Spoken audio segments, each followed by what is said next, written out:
Okay, back again. We're going to be putting the valve plate on, the compensator, and the bearing on this. This is the back half of the pump.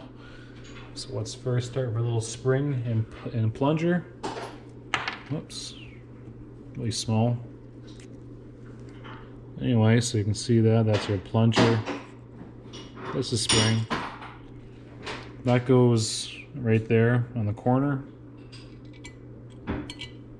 What this does, it keeps constant pressure on the valve plate.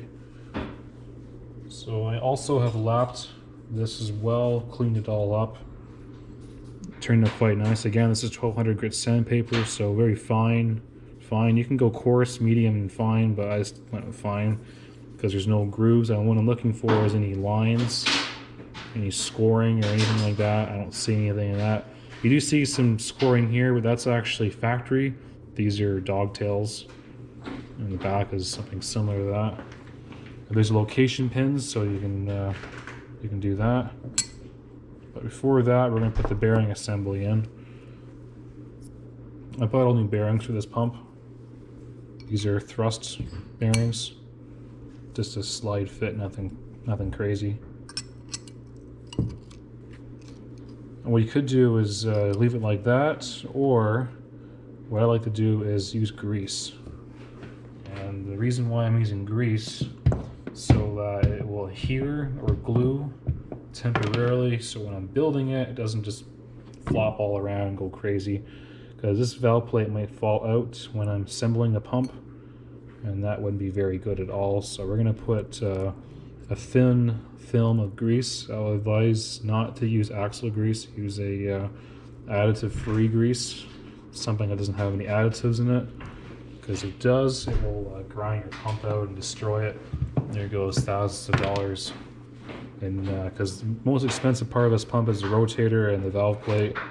And if that's destroyed, then you're basically looking at a boat anchor.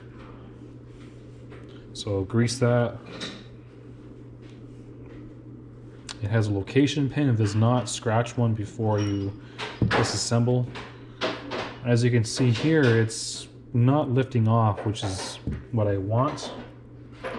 Here's a bearing. We're going to grease that bearing in so there's no dry metal rubbing against each other, because that's bad. You don't want that. Everything is greased or oiled to some degree. Here's our compensator plunger. These can wear out. Look for wear. This is fine, no wear at all. Not a lot of grease, so this doesn't really move a lot, so don't go heavy, just light film. Slide that in. What this does, this corresponds to that yoke bearing assembly, and what happens is oil pressure will push this plunger up and make it not pump. So I'm going to put some grease on the face. When this grease does, it'll help lubricate it when it's first started on the machine, so there's no dry metal. You don't want dry metal starting at all on this pump because it will destroy. What you can do is, if there's no grease available, you can use oil. Just fill the case up full of oil. Alright, so that's pretty much about it for the metal parts. We're going to get our seal kit with the O-ring inside of it. There's a large O-ring I'm looking for in the kit. I bought it directly off Danfoss. I can give it the part number later on. So this is the O-ring. Before we go ahead and make sure the surface is clean, there's no grit, you can just get a rag. But I would advise using paper towel and just wipe it all around. And just do it like that.